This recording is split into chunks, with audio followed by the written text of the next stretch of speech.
তো বন্ধুরা দেখতে পাচ্ছ আজকে এই বাড়ির পুটকির কাজ তো কমপ্লিট হয়ে গেছে। আজকে হবে রঙের কাজ।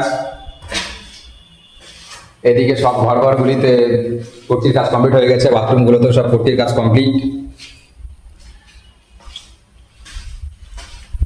এটা পুরো ডাইনিং হল, উপরে সিঁড়ি ঘর।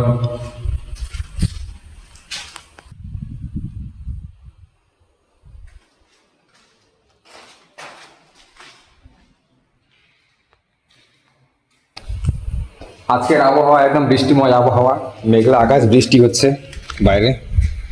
ওই যে সামনে ইটের ভাটা। এই বৃষ্টি বৃষ্টি অবস্থাতেই আজ আমাদের কাজ করতে হবে। তো চলো। তো আজকে এই রংটি করা হচ্ছে, আর রংটি করছে এখন বৌদ্ধদা। এই যে বৌদ্ধদা রং করছে। এই যে বড় বন্ধু এখন পরিষ্কার করছে।